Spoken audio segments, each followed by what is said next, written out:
Meus amigos, hoje eu estou muito feliz, afinal de contas eu saí com os olhos e o coração cheio de dentro da sessão de cinema de Trouble. O filme, na minha opinião, pelo menos, ele é simplesmente espetacular. É um filme que é feito exatamente para quem é fã de verdade de cinema. Para você que é mais jovem, o atrativo não é só que tem o Bryan Cranston no Breaking Bad, mas sim também se você está começando a descobrir exatamente o que é a história do cinema.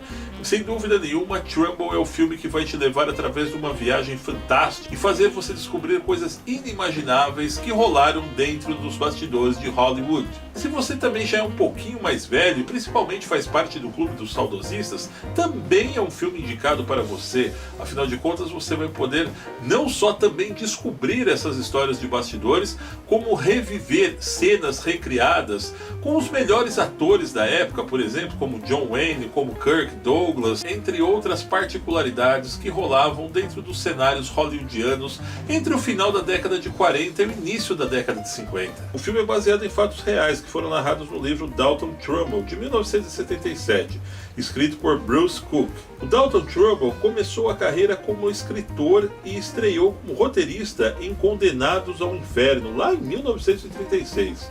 Em 1947, ele foi condenado por desobediência civil por se recusar a delatar comunistas e chegou a passar 11 meses preso, praticamente um ano. Depois ele se mudou para o México e escreveu roteiros usando o pseudônimo de Robert Rich. E foi assim com Arenas Sangrentas, de 1956, que venceu o Oscar de melhor roteiro. Falando um pouco mais de perto com vocês sobre o filme, ele não possui uma narrativa cansativa, muito pelo contrário do que eu esperava quando eu li a sinopse e até mesmo quando eu vi o trailer. Eu pensava que era uma trama muito fechada entre quatro paredes, em que o diretor ia querer detalhar muito o filme, aquele tipo de filme que conta algumas coisinhas antigas que você dorme às vezes no cinema, ali entre um patamar e outro, algo com uma trama muito envelhecida. Não, muito pelo contrário.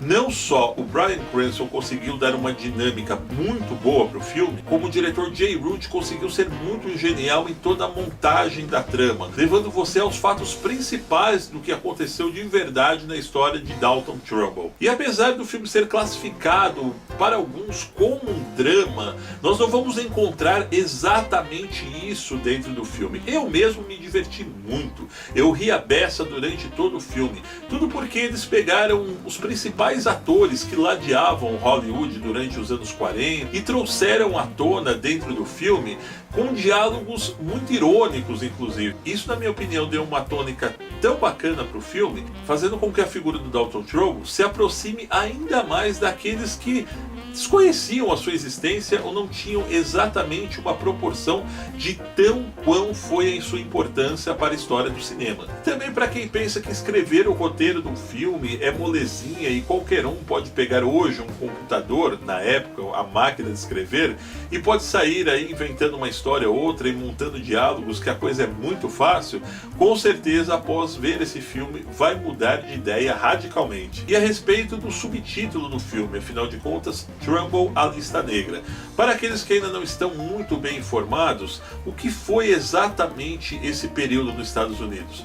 Logo após o final da Segunda Guerra Mundial, muitas pessoas que eram simpatizantes da política do comunismo foram acusadas de serem traidoras da pátria ou pessoas que eventualmente estivessem contribuindo com a ex-União Soviética, ali logo no início da Guerra Fria. E o Dalton Trumbo, ele foi incluído juntamente com outros 9 roteiristas de Hollywood, onde foram chamados inclusive dos 10 de Hollywood, como o filme conta muito bem, dentro desta tal lista negra. O que se consistia essa lista negra? Na verdade era uma espécie de uma ditadura do governo que, além de prender muitas dessas pessoas, mesmo após eles terem cumprido um certo asilo ou mesmo continuando vivendo nos Estados Unidos, eles não podiam exercer suas principais atividades profissionais. Por isso que o Trumbo, logo após que ele saiu da prisão, ele continuou escrevendo muitos roteiros inclusive esse, como eu citei aqui, de Arenas Sangrentas, que ganhou o Oscar de melhor roteiro em 1956, porém ele não poderia assinar o roteiro com o seu próprio nome. Então o filme ele também relata muito bem essa passagem da vida dele, ou seja, ele tinha o que nós chamamos hoje no Brasil de laranjas, para exatamente estar colocando o nome ali. Quanto ao Bryan Cranston, não tem muito o que eu falar, afinal de contas todos já sabem que o cara é simplesmente genial. E ele conseguiu, com essa propriedade da genialidade dele, simplesmente recriar uma figura de Dalton Trumbo que dificilmente você vai ver ou lá no documentário ou nos livros que foram escritos até hoje. E mais uma vez eu reforço, se você é amante de verdade de cinema, você tem obrigação de assistir Trumbo, A Lista Negra. Não fique aí parado, se você não assistiu ainda, corra e veja já. E enquanto isso eu vou ficando por aqui deixando aquele velho pedido para vocês, que deem o seu joinha e acima de tudo, se você ainda não está inscrito no canal, o que você está esperando? Dá uma forcinha aí, cara, inscreva-se já. Um grande abraço.